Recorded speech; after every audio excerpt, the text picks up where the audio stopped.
This is a Getty podcast. Signed, sealed, delivered. Today, a special gem shares some important news. Welcome to If Objects Could Talk, a podcast where art and artifacts get to leave the museum vault and tell their side of the story.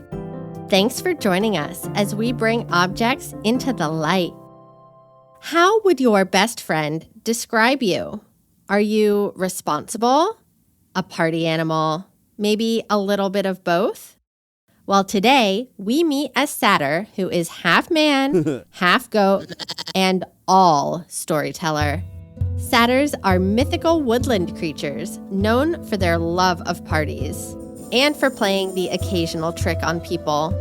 Our guest might love a good time, but he can be serious when he needs to be because he had an important job to do: sealing letters and official documents in wax. Before tape or that weird envelope glue that you have to lick, wax and seals kept private papers private. Okay, enough background. Let's get this podcast party started. Whoa, dudes! Most excellent to make your acquaintance. It's a really big deal to be here. No one ever lets me talk. Apparently, I have a gnarly accent. I'll need to be done in like 10 because it's my turn to DJ and I can finally play some sweet oldies. Speaking of oldies, let's talk about me.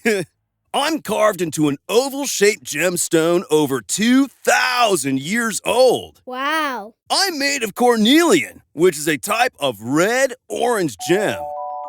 Or maybe it's orange-red. Anyway, my gem is about the size of a small button on a fancy shirt. One side of the gemstone is me. I'm a satyr, which is absolutely so sick. I've got the head and torso of a dude, but the legs of a goat, and the ears, tail, and horns of a goat, too. Nice. Give me 5, man. I think the gem engraver got my good side. I'm doing this cool satyr dance called Sakinis. I'm just kind of prancing around like a goat, you know. Satyrs are nature spirits known for having a good time, so it absolutely checks out that I'd be busting a move. The scene of me dancing is framed by a dotted border, which is a nice touch. But wait, there's more! On my opposite side, the gemstone is shaped like a scarab beetle. Say what's up, beetle buddy? How do you do? Bro, I love that guy! Scarabs represent protection, which I need, because sometimes I like to have a little too much fun playing tricks, and my little beetle buddy is always coming in clutch with the assist before I land in hot water. Or should I say, hot wax! Right, dude? Indubitably. Oh, was that a sneeze? Bless you, beetle buddy! Me and the scarab weren't just created to look good, which would be totally fair. We also had a job. We had to seal important messages so that A, recipients knew the messages were from a specific person, and 2, the messages were secure like a vault. If the seal was broken, you'd know someone had peeked inside. Totally bogus. Because the scarab was the protection side, he was the one worn facing out on a ring. When a message or document needed to be sealed, the gem flipped. And the engraved side, me, was stamped in the hot wax. I didn't like that part, dude. Not cool. Very hot, actually. You know, that's probably why I'm leaping and twirling, because I'm doing my woo, woo, woo, too hot dance. You know, I've been in Cali for a while, but I'm originally from Etruria, a pre-Roman civilization from around the areas where Tuscany is today. Geographically, it's the top of the Italian boot and down the middle. The Etruscans were so awesome. Lots of things you love about the Romans, they got it from the Etruscans. Gladiator games, togas, divination using animal organs. The Etruscans did it first. Yeah, even that. The military celebration after a triumphant battle is so Etruscan, dude. We may have been first in those things, but everybody borrows from everybody, especially if you're on a trade route like many parts of Etruria were. My little beetle buddy, totally Egyptian, dude. Yup, brought to Etruria by way of the Greeks and Phoenicians. Hey, I've got a great idea. Let's talk about how we were made. Oh, it's so sick, bro. Check this out. First, a gem was selected and cut into a small shape. The Etruscans liked cornelian because it's gorgeous and didn't stick to the hot wax when sealing a document. They used teeny tiny drills, like hand-powered ones, not electric or battery-powered like you might find at home, and dip them into a mixture of olive oil and powder made from even harder gems. This let the craftsman carve the stone in the finest detail. The carving on the underside of the gemstone, which would rest against the body, was called an intaglio, or sunken image. These scenes were usually mythological heroes or creatures, like me. Scarab gemstones could be unique to the wearer and would highlight a family's name or specific characteristics of the owner. My guy was a party animal, so that tracks. I'm curious, if you wrote a message to someone and you didn't use your name on the paper, how would they know the message was from you? What would your seal be? Maybe a mermaid because you love to swim? Or a cookie because you can eat those for breakfast, lunch, and dinner? Yummy. Whoa. Let's just take a second to think about all the possibilities. Now, can you draw your new seal? Then you can write a letter to a friend or family member telling them about your seal and why it represents you. Speaking of being yourself, let me tell you about Velia and her uncle Nico. Now, Nico knew how to have a good time. He was the life of the party, dude, like me. Nico was the proud uncle of a lovely niece, Velia. She was the ambitious, hardworking type. Velia hoped to be a model Etruscan woman when she grew up. Maybe buy some property, head up her own family, and speak loudly at the occasional party. Those Etruscan women could be mighty powerful, dude.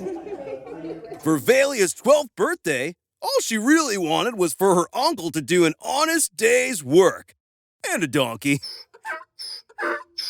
They could use one on their family farm.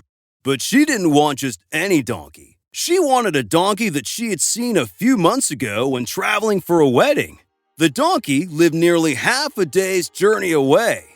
She made her birthday request complicated on purpose, bro. She tasked Uncle Nico with getting her the donkey. And with her parents' permission, she planned on making the trip too. Several days later, and armed with a bill of exchange sealed by yours truly, Velia and Uncle Nico set off to get that beast of burden in exchange for 2 old fluffy sheep. Me and Beetle Buddy went with them. Etruscans traded between cities all the time, so we just followed the Etruscan road. Velia was so impressed with her uncle for being willing to make this birthday trip. Wow. He regaled her with tales of the cities he had traveled to. And she taught him that it was probably not a good idea to eat just any berry he found on a bush. Halfway through, they were ready for a rest stop, so they moved off the road and snacked on the figs and olives they'd brought. Your classic ancient road trip snacks. Then, Uncle Nico daydreamed a while. Velia took a little nap and dreamed. Peaceful, you know? But it wouldn't be a good story if there wasn't a little bit of drama, right? So, I decided to play a little game of hide the sheep and encouraged one to go for a little walkabout. It was going to be so funny to see them looking for that fluffy guy. I love a harmless prank on the open road. Velia woke up and noticed that they were down a sheep. And boy, was she mad. Hey! She totally blamed her uncle, who could have easily watched the clouds and the sheep. With one sheep, one uncle, I'm sorry, and one dashing Satyr scarab duo. Velia led the charge to find the missing sheep. At the edge of the clearing where they had been resting was a deep, dark forest. With the lost sheep nowhere in sight, Velia, true Etruscan leader that she was, figured it was time to check the forest. Velia and Uncle Nico were deep into their search when all of a sudden, we heard rustling. We all got pretty excited because we figured it was that fluffy sheep and we could grab him and laugh at my funny trick. Not so, my dudes. It was a wild boar, a big one. The boar stared at us, and we stared at him. The boar charged, and Uncle Nico and Velia ran as fast as they could. As they neared the forest's edge, Velia grabbed Uncle Nico's hand and pointed at the steep rocks ahead past the clearing. They just had to reach higher ground. Boars are notoriously bad rock climbers. Once they made it to the rocks, Uncle Nico climbed up first and then yanked up Velia by the arm, but the boar was still right there at the bottom waiting for them. Nico thought fast and threw down his figs and a sliver of Velia's birthday honey cake he'd been saving. The boar devoured them in seconds and then left. It's like all it wanted was a little treat. Insane! Velia looked at her uncle differently from then on. He wasn't just a cool, if somewhat irresponsible party animal. He was the guy who stayed calm in a crisis and could think on his feet. And he was also the uncle willing to make sure she got exactly what she wanted for her birthday. At this point, all she wanted was to go home. They could check out the donkeys in the neighborhood. Oh, you want to know what happened to the lost sheep? Dude, from the rock formation, they spotted him easily on the other side of the rock, fast asleep. So much for my harmless prank, right? We never even had to go into that forest. I did feel bad, but I learned a valuable lesson. Don't play hide the sheep on a business/birthday trip. Huh? Well, hey, this has been totally chill, but it's time to play my set, dude. Maybe next time you can come sit in on a sesh. Later.